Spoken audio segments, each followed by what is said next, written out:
Hi guys, I hope you all are doing fine. Well, आज class 9 के series में ये थर्ड वीडियो है और हम वही चैप्टर कंटिन्यू कर रहे हैं why do we fall ill. Last videos में लिंक डिस्क्रिप्शन बॉक्स में गिवन है. If you have not gone through the videos please go through them और कोई भी डाउट हो तो you can leave it in the comment section. Well, आज जो हम टॉपिक करने वाले हैं वो है इन्फेक्शियस डिजीज, उनके मीन्स ऑफ स्प्रेड, उनका prevention and treatment. I hope this video will be helpful to you all. Let's get started.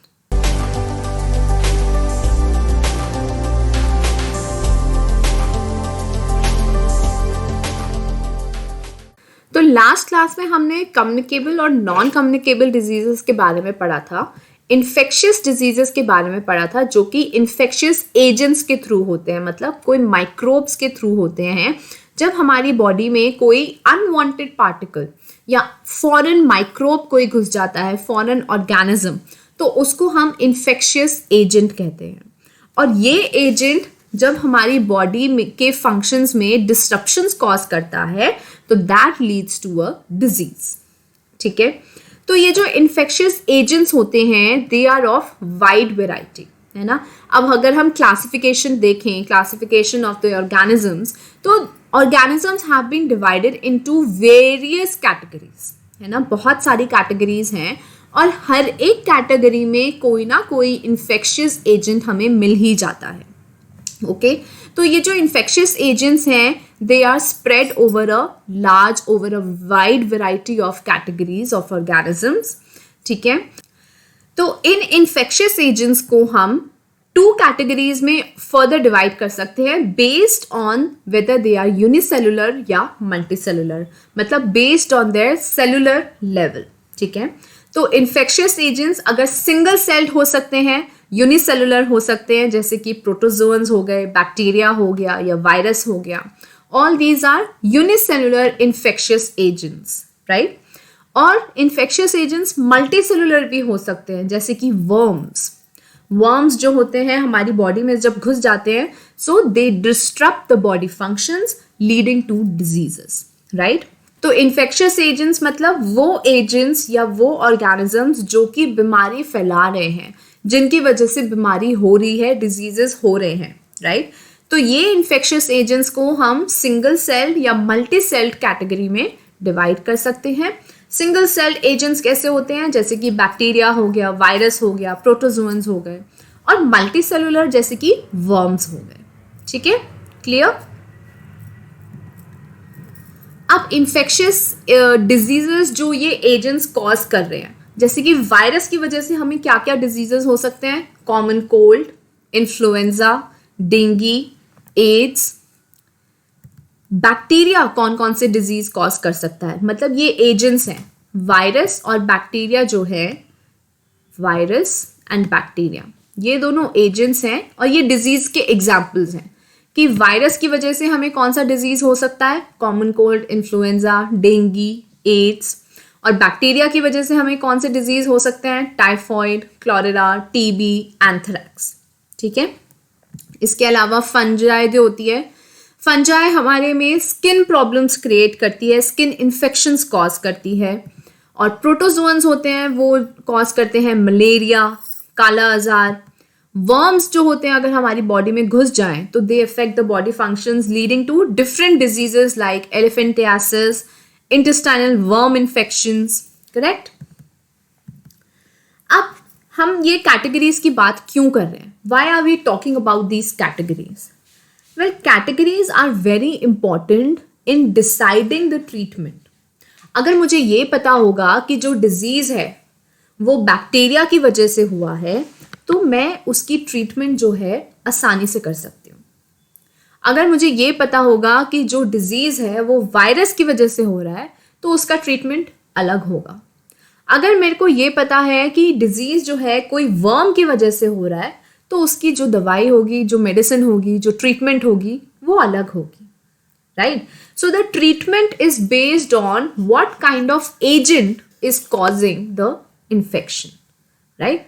तो इसलिए वी नीड टू नो कि which category of agent is causing the disease, whether it's a virus, whether it's a bacteria, protozoan या worms. ठीक है, so that is why we need to know about all these categories. Okay, तो अच्छा इनमें होता क्या है अब. Now जैसे कि बैक्टीरिया है, members of each group have many biological characteristics in common. अब जब हम किसी कैटेगरी में डिवाइड करते हैं, चलो क्लासिफिकेशन में ही ले लें, जब हम क्लासिफाई करते हैं ऑर्गेनिजम्स को, तो we classify the organisms based on some characteristics, है ना, कि जिस जिस ऑर्गेनिज्म में ये कैरेक्टरिस्टिक्स प्रेजेंट हैं उन ऑर्गेनिजम्स को हम इस कैटेगरी में डालेंगे, right. So all the bacterias have few characteristics which are common to them.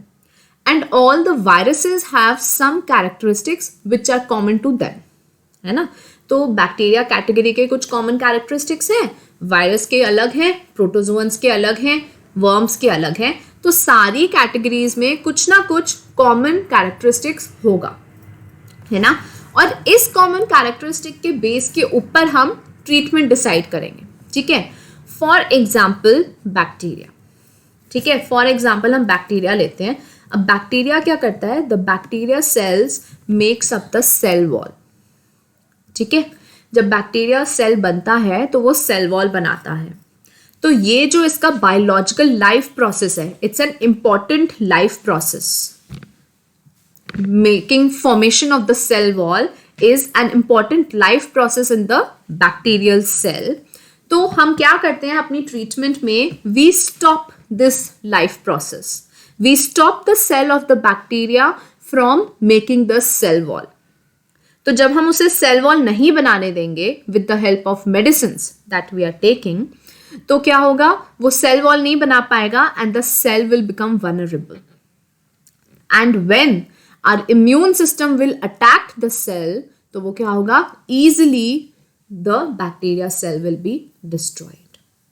Otherwise cell wall की वजह से क्या हो रहा था, हमारा जो इम्यून सिस्टम था, हमारे जो WBCs थे, वाइट ब्लड सेल्स, वो बैक्टीरियल सेल को मार नहीं पा रहे थे क्योंकि उसकी सेल वॉल थी प्रोटेक्शन के लिए. तो हमने क्या किया, हमने एंटीबायोटिक्स ली. एंटीबायोटिक्स ने क्या किया, बैक्टीरिया सेल को सेल वॉल बनाने नहीं दिया. और जब सेल वॉल बनाने नहीं दिया तो फिर क्या हुआ, सेल कमजोर हो गया, बैक्टीरिया का सेल कमजोर हो गया. And now our white blood cells, हमारे WBCs, when they attack the bacteria cell, तो वो easily destroy हो सकता है, ठीक है. तो this is one example how antibiotics work and they kill the bacteria causing the disease, ठीक है. तो हम क्या करते हैं, many important life processes are similar in the bacteria group but are not shared with the virus group, है ना. Virus के पास तो सेल वॉल होती ही नहीं, वायरस का तो सेल स्ट्रक्चर ही अलग है बिल्कुल, ठीक है, वो तो लिविंग होता ही नहीं है, तो उसके लाइफ प्रोसेस अलग है. तो वायरस की दवाई जो होगी, जो एंटीवायरल होगा, वो अलग होगा. आप एंटीबायोटिक से वायरल डिजीज नहीं ट्रीट कर सकते, है ना. अगर आपको कॉमन कोल्ड है तो आप एंटीबायोटिक्स लोगे, कुछ असर नहीं होगा, क्योंकि कोल्ड किसकी वजह से हो रहा है, वायरस की वजह से हो रहा है. और एंटीबायोटिक तो वायरस पे काम ही नहीं करेगी, है ना. एंटीबायोटिक वायरस पे काम ही नहीं करेगी. तो अगर आपको कोल्ड है और आप एंटीबायोटिक ले जा रहे हो तो भाई वो काम करना ही नहीं है उसने, वो उसके लिए बनी ही नहीं है. एंटीबायोटिक बनी है बैक्टीरिया के लिए. तो अगर आपको टाइफॉइड है, क्लोरेरा है, तो यहाँ पे एंटीबायोटिक डॉक्टर की प्रिस्क्रिप्शन से जब आप लोगे तब वहाँ पे काम करेगी, है ना. और अगर ये कॉमन कोल्ड है, इन्फ्लुएंजा है, ऐसी बीमारियाँ हैं वायरस से, जो वायरस कॉज करता है, उसमें एंटीबायोटिक काम ही नहीं करेगी, क्योंकि वायरस का लाइफ प्रोसेस अलग है, बैक्टीरिया का अलग है. एंटीबायोटिक उसको स्टॉप ही नहीं कर पाएगी, ठीक है.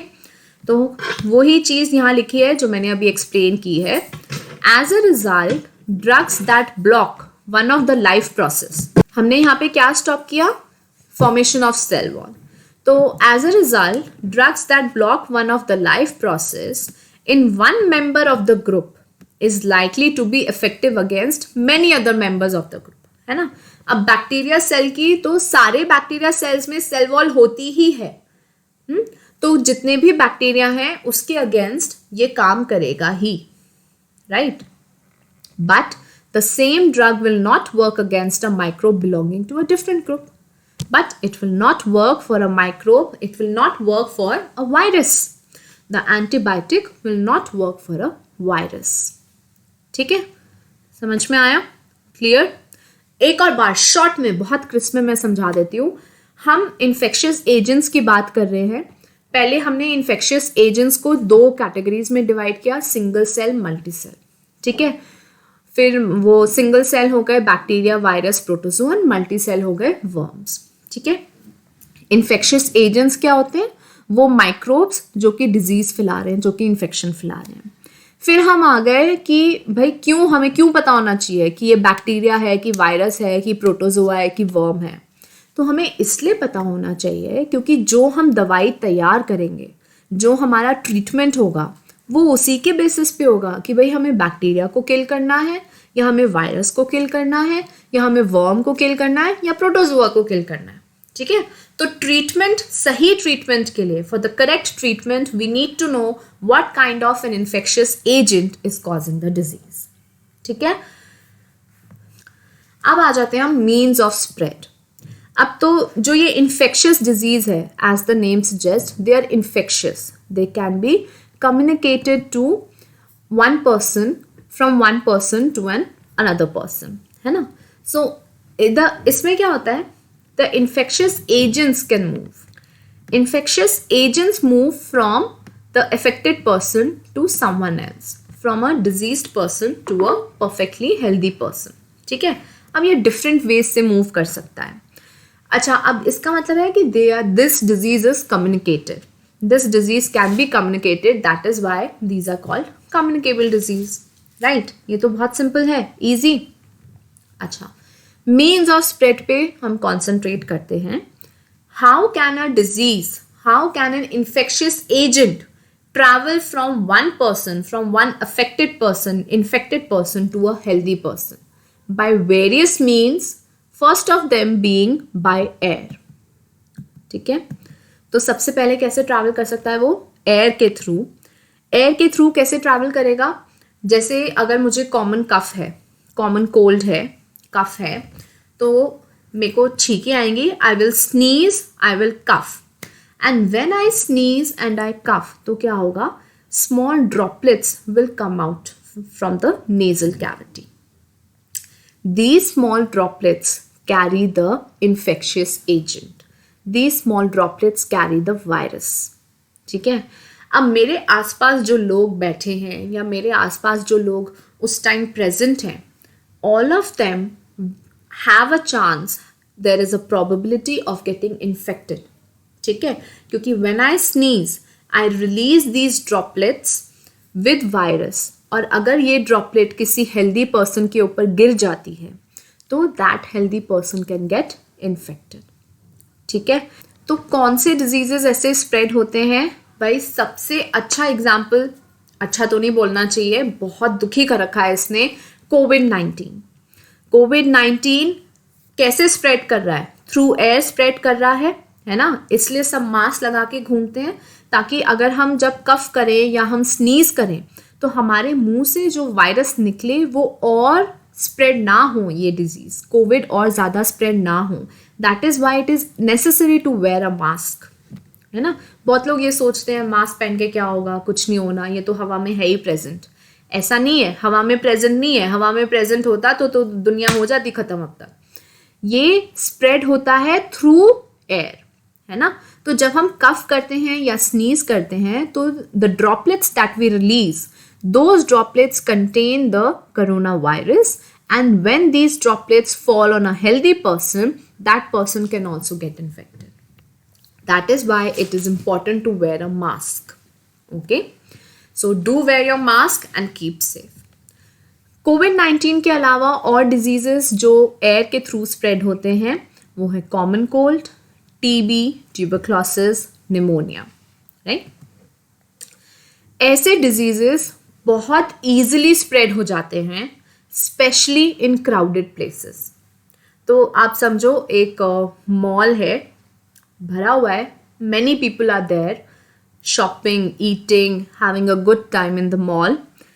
एक बंदे को छींक आ गई, just imagine the number of people that person can infect, है ना, in a crowded place, because एक single person उस time will be surrounded by n number of people, right? So such diseases can easily spread in crowded places through air and with places with poor ventilation, जहाँ पे ventilation proper नहीं है.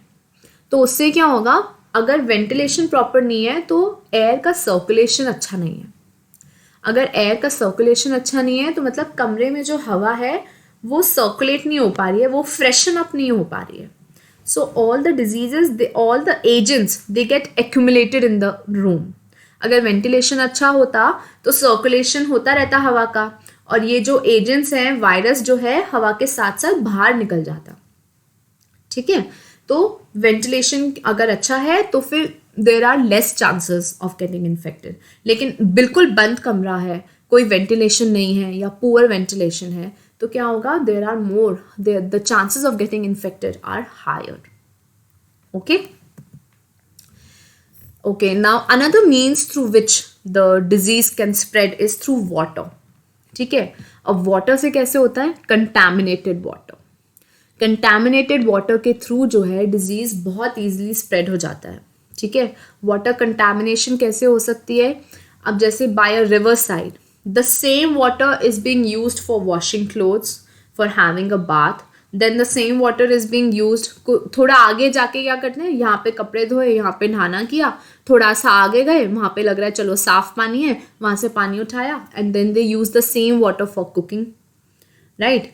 तो ऐसे जब आप करते हो, ऐसा नहीं है कि क्या आगे से पीछे जो पानी आ रहा है, पीछे से जो आगे पानी आ रहा है, तो उसमें एजेंट्स तो फ्लो कर ही रहे हैं ना, राइट. सो वाटर के थ्रू कंटामिनेशन स्प्रेड हो सकता है, and when this water is used for drinking purposes it causes the disease, जैसे कि क्लोरेरा, डायरिया, टाइफॉइड, हेपेटाइटिस, राइट. अब ये ऐसे डिजीज कब स्प्रेड करते हैं, जब प्रॉपर सैनिटेशन नहीं है ना. आप ये तो आपको पता ही चल रहा है कि ये मतलब साफ साफ दिस इज पुअर सैनिटेशन. गंदगी जब फैली हुई है आपके आसपास, तो there are high chances of water getting contaminated, and when the water gets contaminated the disease will spread, right. So sanitation is very important, proper hygiene is very important, and supply of drinking water is important, है ना. तो जो drinking water आपको supply हो रहा है वो clean होना चाहिए, ड्रिंकिंग वाटर के लेवल का होना चाहिए. ऐसा नहीं कि कोई सा भी पानी उठा के पाइप्स में डाल दिया और ड्रिंकिंग वाटर समझ के पी लिया. नो, ड्रिंकिंग वाटर के स्टैंडर्ड होता है, it should be the standard of the drinking water, right. तो sanitation, hygiene very important. Then apart from air and water, the disease can also spread through sexual act. Sexual act मतलब physical contact between an infected person and a healthy person. ठीक है, तो अगर किसी को कोई disease है and there is a physical contact, intimate physical contact between a healthy person and an infected person, तो the disease can spread. ऐसे कौन से disease होते हैं जो sexual act से spread होते हैं, वो होते हैं microbial infections like syphilis and AIDS. Okay, और यहाँ पे important point to be noted है कि they are not caused by casual contact. ठीक है, मतलब not by handshake, not by hugs. ठीक है, hugging से, handshake से, ऐसे physical contact से नहीं spread होते ये, they spread through intimate physical contact. Okay, अब एक और मेथड है स्प्रेड का, and that is by animals. The animals are also one of the, इनको हम क्या बोलते हैं, वेक्टर्स बुलाते हैं. When animals spread a disease then they become the vectors. ठीक है, see animals transmitting infecting agents from a sick person to a potential host. Potential host यहाँ पे कौन है, healthy person. So such animals are called vectors. ठीक है, यहाँ पे हम animals की जगह क्या यूज कर सकते हैं, organisms भी यूज कर सकते हैं. तो when an organism transfers the agent, the infectious agent from the infected person from the sick person to a healthy person, that organism is called a vector. मतलब वो क्या कर रहा है, बैक्टीरिया को इन्फेक्टेड पर्सन से हेल्दी पर्सन में लाके छोड़ देता है. ठीक है, तो वेक्टर का ये काम है, इधर से उठाया डिजीज और इधर छोड़ दिया. That is basically what vector is doing. ठीक है, तो ऐसे कौन से ऑर्गेनिजम्स होते हैं, mosquitoes, house flies, birds, bats. अब ये कोरोना बैट से ही आया है, दैट्स अ डिफरेंट स्टोरी. वैसे वो स्प्रेड नहीं किया उसने. ठीक है, तो बर्ड्स हो गई, हाउस फ्लाइज हो गए, टिक्स हो गई, फ्लीज हो गई, ये सारे वेक्टर्स हैं. ठीक है, दे इनकी वजह से नहीं हो रहा है डिजीज, लेकिन ये सिर्फ कैरी करते हैं उस माइक्रो ऑर्गेनिज्म को, and they transfer that microorganism from one person to another, causing the disease. ठीक है, जैसे कि मलेरिया कैसे होता है, मच्छर के काटने से होता है. तो मच्छर के काटने से ऐसा क्या हो रहा है जो आपको मलेरिया हो गया, क्योंकि जो वो मॉस्किटो है, the mosquito is carrying the protozoa which causes malaria. ठीक है, the mosquito itself is not causing any malaria. ठीक है, लेकिन उस मॉस्किटो के अंदर जो प्रोटोजोआ प्रेजेंट है, जो वो कैरी कर रही है, क्योंकि वो वेक्टर है, तो that protozoa is causing the malaria. Right. ठीक है, ऐसे जो हाउस फ्लाइज होती हैं, house flies sit on the garbage. Right. अब गार्बेज में से they will pick up the micro organisms will stick to their body, and when they sit on the food which is uncovered, तो वो क्या करेंगे, micro organisms को food पे छोड़ देंगे and making our food contaminated. ठीक है, that is why we should cover our food. Okay, clear? अब हम आ जाते हैं organ specific and tissue specific manifestations पे. ठीक है, तो हमने ये समझ लिया कि infectious disease क्या होता है, infectious agents कौन कौन से हो सकते हैं, और उनका means of spread क्या है, किस किस तरह से वो एक healthy person को इन्फेक्ट कर सकते हैं, एयर के थ्रू, वाटर के थ्रू, सेक्सुअल एक्ट के थ्रू, एनिमल्स के थ्रू, वेक्टर्स के थ्रू. राइट. ठीक है, अब ये जो इन्फेक्शियस एजेंट्स हैं, ये जो माइक्रोब्स हैं, ये हमारी बॉडी में आ गए. अब हमारी बॉडी में आके ये जाएंगे कहाँ, वेयर विल दे गो. ठीक है, so this is what we are going to do in organ specific and tissue specific manifestations. We are going to understand कि एक बार माइक्रो ऑर्गेनिज्म हमारी बॉडी में पहुंच गया तो ये जाता कहाँ है और ये करता क्या है. ठीक है, so where do the microbes go. Now different micro organisms will go to different parts of the body. ठीक है, ऐसा नहीं है कि सारे के सारे माइक्रो ऑर्गेनिजम्स का कोई एक स्पेसिफिक रूट है कि वो यहीं जाएंगे. सारे के सारे लंग्स में ही अटैक करेंगे, या लिवर पे ही अटैक करेंगे, या इंटेस्टाइन में जाके अटैक करेंगे. ऐसा कुछ नहीं है. ये अलग अलग माइक्रो ऑर्गेनिजम्स का अलग अलग होता है कि वो कौन से बॉडी पार्ट में जाके अटैक करेंगे. ठीक है, इसके अलावा इट ऑल्सो डिपेंड्स कि वो कैसे एंटर करें आपके बॉडी में. If they are enter through the nasal cavity, मतलब अगर वो एयर के थ्रू आपके अंदर आए हैं, तो they will attack your lungs.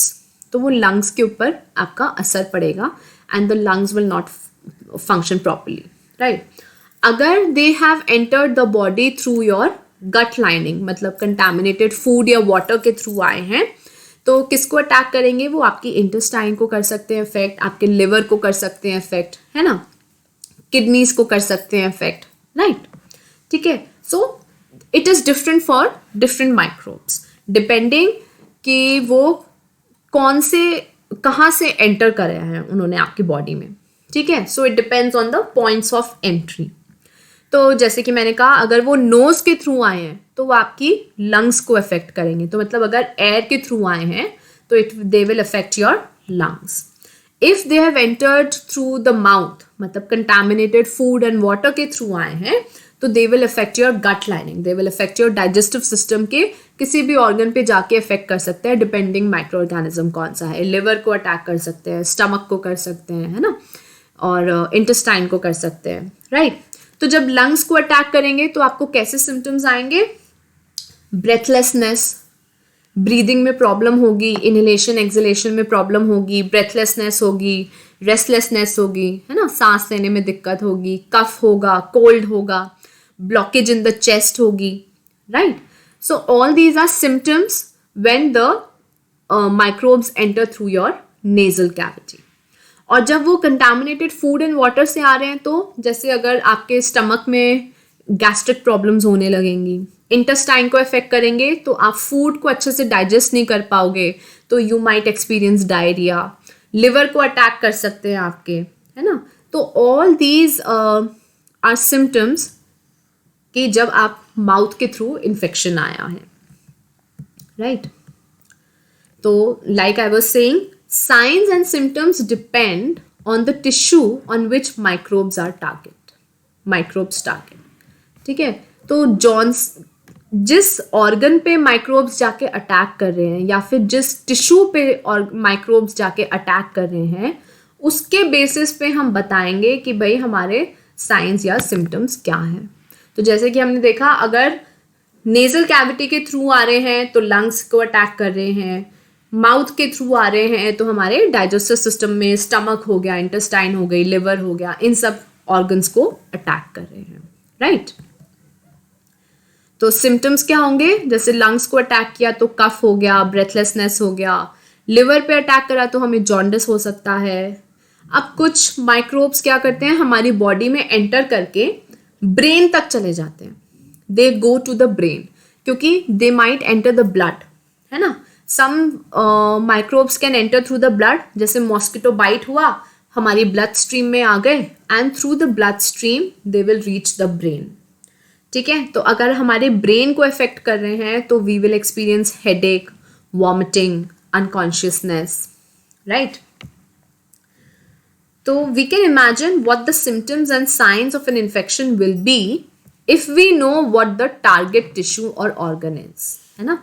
तो अगर हमें टिश्यू या ऑर्गन का पता है कि भैया इस ऑर्गन पे जाके अटैक करेगा, तो we know the signs and symptoms, है ना.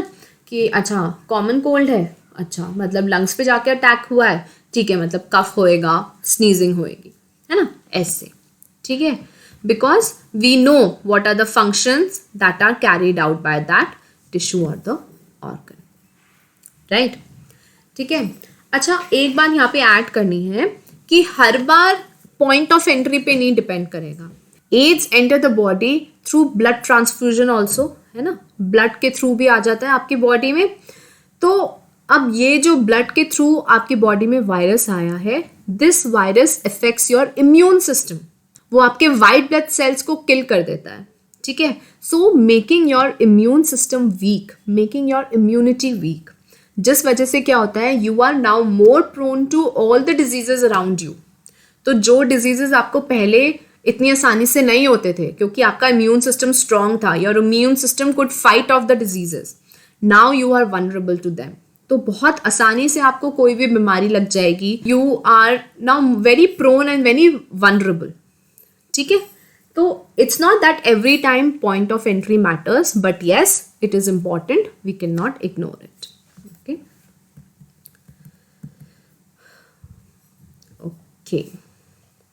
अब हमने जो सिम्टम्स की बात करी, हमने ऑर्गन और टिश्यू रिलेटेड सिम्टम्स की बात करी, है ना. कि लंग्स में है तो ब्रेथलेसनेस होगी, लिवर में है तो फिर जॉन्डिस होगा, ऐसे. लेकिन there are some common signs जो हमारी बॉडी हमें देगी, विच विल टेल अस कि you are getting infected, you might have some disease, है ना. जैसे कि fever. Fever is a sign of some infection, inflammation या swelling of any part of your body, है ना. तो अगर आपको फीवर आता है, so that is a sign कि आपके white blood cells जो हैं किसी disease को fight off कर रहे हैं. They are fighting some microorganism present in your body which is trying to cause a disease. That is why you are getting a fever. ठीक है. ये बॉडी का अपना नेचुरल डिफेंस मैकेनिज्म है, इम्यून सिस्टम का एक तरीका है फॉरेन माइक्रोब्स को किल करने का. ठीक है. तो जब बॉडी का टेम्परेचर इतना हाई हो जाता है, these micro organisms get killed. So it's one of the way, like fever, inflammation, swelling. ठीक है. अगर जैसे आपके लिवर में कभी कुछ प्रॉब्लम है तो लिवर में स्वेलिंग हो सकती है. सो दैट शोज दैट कोई इन्फेक्शन हो गया है. Because of an infection you are getting a swelling, है ना. हाथ में कहीं स्वेलिंग हो गई है या पैर में कहीं स्वेलिंग हो गई है तो कोई इन्फेक्शन हुआ होगा. That is why your body is trying to fight off that infection from that part of the body. इसलिए आपको इतनी स्वेलिंग हो गई है, पस फॉर्मेशन हो गया है. ठीक है. So whenever you get an infection, whenever you are exposed to an infection, the immune system of the body is activated. ठीक है, वो काम करने लगता है एकदम से. ठीक है, और इस एक्टिव इम्यून सिस्टम की निशानी है फीवर और स्वेलिंग आना. If you are getting a fever, if you are getting a swelling, that shows that your body is working, that shows that your body is trying to fight the infection. Okay? तो हमारा कैसे काम करता है immune system? An active immune system recruits many cells to the affected tissue to kill the disease. ठीक है, and this causes the inflammation, है ना. तो जैसे अगर आपको कोई मच्छर काटता है तो वहाँ पे स्वेलिंग हो जाती है कभी कभी, है ना. या किसी बग ने काट लिया, किसी कीड़े ने काट लिया, तो what happens, you get that area gets swollen, right. So what does that show कि उस वेक्टर के ऊपर, उस मॉस्किटो के ऊपर या उस बग के ऊपर जो माइक्रो ऑर्गेनिजम्स प्रेजेंट थे, your immune system is trying to fight off those micro organisms. इसलिए वो सारे आपके वाइट ब्लड सेल्स वहां आके जमा हो गए हैं और वो माइक्रो ऑर्गेनिज्म को किल करने की कोशिश कर रहे हैं. That is why you are getting that swelling. Okay, clear? Okay. Now, in some cases, tissue specificity of the infection leads to very general seeming effects. Okay. Now, this line also goes with the case that we discussed for AIDS. जैसे मैंने कहा था वो point of entry पे भी depend करता है, लेकिन हर बार वो ज़रूरी नहीं है. ब्लड ट्रांसफ्यूजन से जो आपको इन्फेक्शंस हो रहे हैं ब्लड में एंटर होने की वजह से, उसके सिम्टम्स अलग हो सकते हैं, है ना. तो इसलिए उसके सिम्टम्स बड़े जनरल से हो सकते हैं, जैसे फीवर हो गया, स्वेलिंग हो गई, like common signs that we just discussed. The severity of disease depends on the number of microbes present. अगर आपकी बॉडी में इन्फेक्शियस एजेंट बहुत हाई है, ठीक है, the number of micro organisms present in your body is high, then the severity of the disease would be high, है ना. तो मतलब वो पूरी आर्मी लेके आए हैं, thousands and thousands of micro organisms की पूरी आर्मी लेके आए हैं, and that entire army is attacking your immune system. ठीक है. या फिर ऐसा भी हो सकता है कि उन्होंने सोचा चलो ऐसे घूम के आते हैं, ऐसी 10-15 सेल है माइक्रो ऑर्गेनिजम्स की, ज़्यादा नहीं है, तो ऐसे केस में आपका इम्यून सिस्टम कहेगा हाँ हाँ आ जाओ, मतलब वो दीवार बन के खड़ा हुआ है ना. Your immune system is acting like a wall and fighting off the diseases. So अगर माइक्रो ऑर्गेनिजम्स का नंबर कम है, the less the micro organisms, then the severity of the disease would be less, है ना. वो mild होगा, the disease would be mild. And if the number of microorganisms is high, then the severity of the disease would be very serious, है ना. एक हम कहते हैं ना सीरियस कंडीशन, एक माइल्ड कंडीशन. तो वो डिपेंड करता है कि आपकी बॉडी में कम माइक्रो ऑर्गेनिजम्स है या ज़्यादा माइक्रो ऑर्गेनिजम्स है. कम है तो माइल्ड कंडीशन है, ज़्यादा है तो सीरियस कंडीशन है. ओके. ट्रीटमेंट. ठीक है, अब हमने स्प्रेड पढ़ लिया, साइंस एंड सिम्टम्स पढ़ लिए. ठीक है, कैसे डिजीज स्प्रेड होता है, और जब डिजीज हमारी बॉडी में एंटर करेगा तो वो कहाँ जाएगा, क्या करेगा, कौन से ऑर्गन को इफेक्ट करेगा, कैसे हमारे सिम्टम्स होंगे, ये सारी बातें अभी हमने डिस्कस करी हैं. अब हम ये देखते हैं कि चलो ठीक है भैया, डिजीज हो गया, इन्फेक्शन हो गया, ठीक कैसे करें इसको, हाउ टू ट्रीट इट, है ना. ठीक कैसे करें. So there are two ways, और you can say two approaches of treatment. एक तो है कि आप सिम्टम्स को कम करते रहो, है ना. मतलब जैसे आपको बुखार आ रहा है तो आप बुखार की दवाई लेते रहो, so it will keep on reducing the temperature of the body, है ना. और दूसरा, लेकिन इसमें क्या प्रॉब्लम है कि आप ना रूट कॉज को नहीं ट्रीट कर रहे हो. You are not killing the microorganism which is causing the fever. आपको प्रॉब्लम क्या हो रही है, आपको फीवर हो रहा है, तो आप उस प्रॉब्लम को ही देख रहे हो, you are being narrow minded. आप ये देखो कि फीवर हो क्यों रहा है, किस वजह से हो रहा है, and then you decide the treatment, right? So there are two approaches, one is to reduce the symptoms and the second approach is to kill the microbe which is causing the disease. ठीक है? अच्छा, जब जैसे हम कभी doctor के पास जाते हैं तो डॉक्टर हमें कितनी सारी दवाइयाँ लिख देता है ना? तो उसमें क्या होता है, कुछ दवाइयाँ होती हैं आपके सिम्टम्स को रिड्यूस करने की, जैसे फीवर हो गया तो टेम्परेचर कंट्रोल करने की एक मेडिसिन होती है ना? और कुछ दवाइयाँ होती हैं डिजीज को मारने की, माइक्रो ऑर्गेनिज्म को मारने की, जैसे antibiotics, right? So a mixture of both the approaches helps us to get treated in a better manner, है ना? तो दो वेज हैं ट्रीटमेंट के, एक है कि हम सिम्टम्स को कम कर दें, लेकिन ये रूट कॉज प्रॉब्लम को नहीं मारेगा, it will not kill the micro organism which is causing the fever. तो इसलिए दूसरा अप्रोच है कि भैया जो माइक्रो ऑर्गेनिज्म कॉज कर रहा है, मतलब जो बैक्टीरिया या वायरस या प्रोटोजोआ या वर्म हमारे बॉडी में घुस गया है, उसको निकाल दो।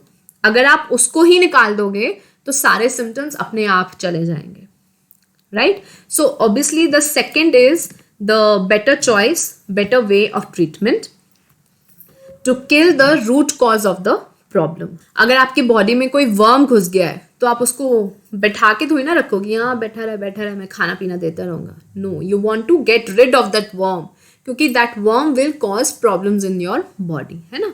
सो this is the best way to treat, to kill the root cause of the disease. तो रूट कॉज माइक्रो ऑर्गेनिजम्स को किल करने के लिए हमने एंटीबायोटिक्स बनाई हैं टू किल बैक्टीरिया।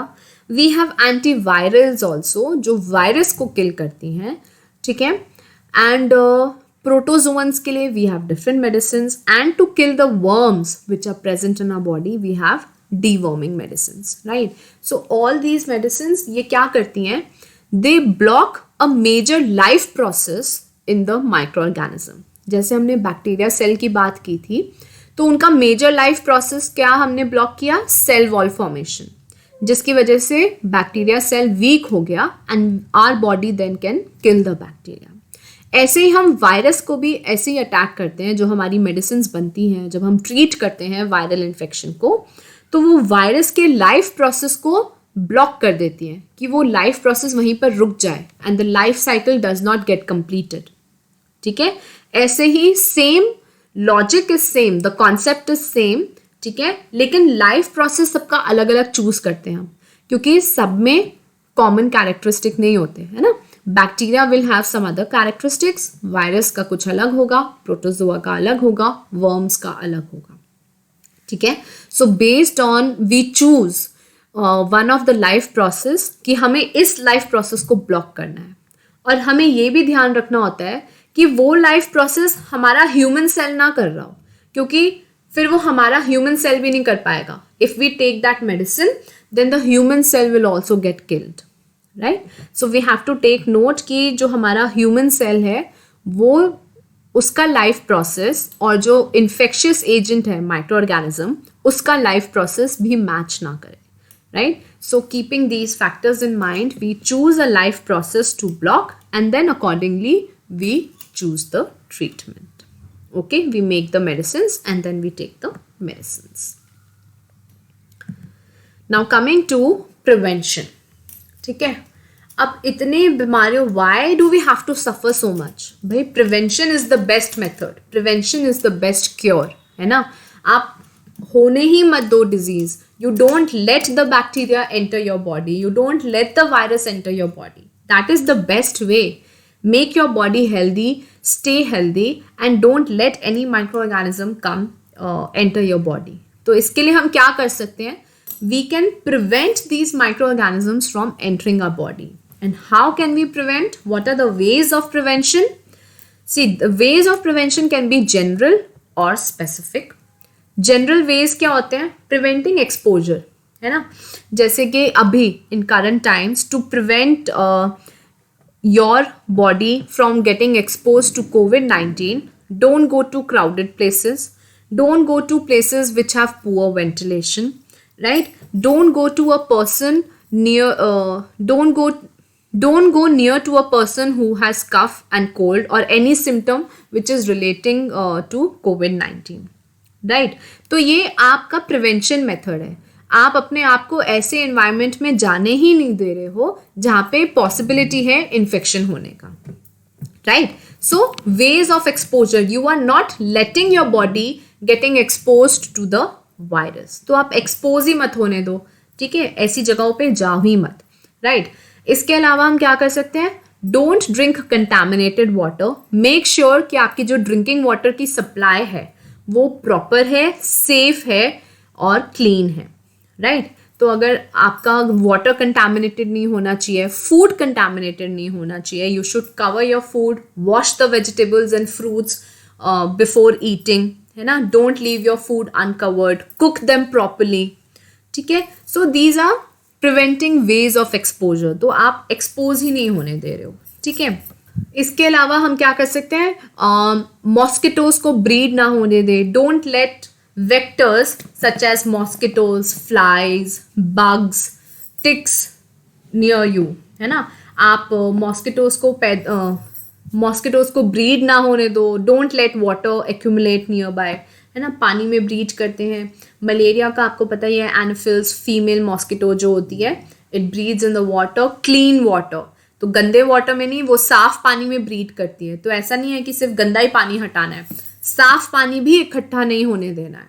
ठीक है, तो don't let mosquitoes breed, don't let flies breed. Garbage इकट्ठा नहीं होने दो अपने घर के पास, क्योंकि गार्बेज इकट्ठा होगा, कूड़ा इकट्ठा होगा, तो उसमें उतने ही वेक्टर्स आके जमा होंगे. मॉस्किटोज होंगी, फ्लाइज होंगी और अलग अलग तरह के एनिमल्स आएंगे वहाँ पे. राइट सो गार्बेज इकट्ठा मत होने दो. अपने आप हाउस की अच्छे से क्लीन रखो. Maintain the sanitation and hygiene in your house. Right so you don't have any ticks. Maintain your body hygiene. अच्छे से अपने बाल धो, नहाओ, so you don't get ticks and fleas. Right so all these are ways of prevention. Okay, so maintaining a good hygiene is also a way of prevention diseases. Then the second way is to strengthen your immunity. अब इतना सब कुछ करने के बाद भी भाई कहीं ना कहीं से माइक्रो ऑर्गेनिज्म आ ही सकता है. वो माइक्रो है, माइक्रो ऑर्गेनिज्म है, कहीं से भी घुस जाएगा. ठीक है, आप अपने लेवल पे ये सारे प्रिकॉशंस लेते रहो, बट उसके बाद भी वो आपकी बॉडी में आ सकता है. तो what you have to do, you have to make your body strong. अपनी बॉडी को इतना स्ट्रांग बनाओ, इम्यूनिटी को इतनी स्ट्रांग बनाओ कि अगर आपकी बॉडी में कोई बैक्टीरिया घुस भी जाए तो your immune system is strong enough to fight off that disease, है ना. तो for that you need proper diet, proper nutrition. Nutritious खाना खाओ, हेल्दी खाना खाओ, सीजनल फ्रूट्स खाओ, वेजिटेबल्स खाओ, जंक फूड मत खाओ, oily food mat khao, right? So if you eat healthy, your immune system would be healthy, and if your immune system is strong, then you can fight off any disease, right? तो आपके बीमार पड़ने के chances भी कम हो जाएंगे, right? Clear? अब specific way of prevention क्या होता है? Specific way of prevention is vaccination. ठीक है, अब इसमें हम वैक्सीनेशन में क्या करते हैं, बहुत सारे डिजीजेस की वैक्सीन प्रेजेंट है अभी. In current time we have vaccination for so many diseases. Chicken pox की वैक्सीन है हमारे पास हेपेटाइटिस की वैक्सीन है. We have vaccine for so many things, right. और तो इसमें होता क्या है, वैक्सीन मतलब ये होता क्या है. वैक्सीन क्या करते हैं कि जो वायरस है, फॉर एग्जाम्पल कॉमन कोल्ड है, अगर मुझे कॉमन कोल्ड की वैक्सीन बनानी है तो मैं क्या करूँगी, कॉमन कोल्ड जो वायरस कॉज कर रहा है उस वायरस को मैंने लिया, ठीक है, और उसका एक सल्यूशन बनाया जिसमें मतलब there are very less number of the virus cells present in that solution, and then I inject that solution in the human body. तो जब मैंने ह्यूमन बॉडी में उसे इंजेक्ट किया तो मेरा इम्यून सिस्टम जो है काम करने लगेगा. The immune system will become active and the brain will give an order to the immune system कि to fight the disease. Now the number of microorganism is very less, तो our immune system can fight off. तो हमारे brain में क्या बन जाती है, एक मेमोरी बन जाती है कि अच्छा ये वाला वायरस आया था तो हमने ऐसे उसको डिस्ट्रॉय किया था and that is how we could fight off the disease, है ना. तो वी हैव अ मेमोरी. तो second time when we are expose to that virus, my body will be ready, my brain will be ready to give the orders, my immune system will be ready to fight the disease. ठीक है, तो मैं बहुत strongly उसको fight करूंगी, तो मेरी body पे जो उस डिजीज का इफेक्ट होगा वो सीरियस नहीं होगा, वो माइल्ड रह जाएगा. ठीक है, तो फॉर एग्जाम्पल अगर हम चिकन पॉक्स लेते हैं, ठीक है, तो अगर मैंने चिकन पॉक्स की वैक्सीन बनानी है तो मैंने क्या किया, एक सोल्यूशन बनाया containing the microorganism causing chickenpox, और उस solution को inject कर दिया in the human body. Now the human immune system will become active और वो it will start fighting the microorganism causing chickenpox.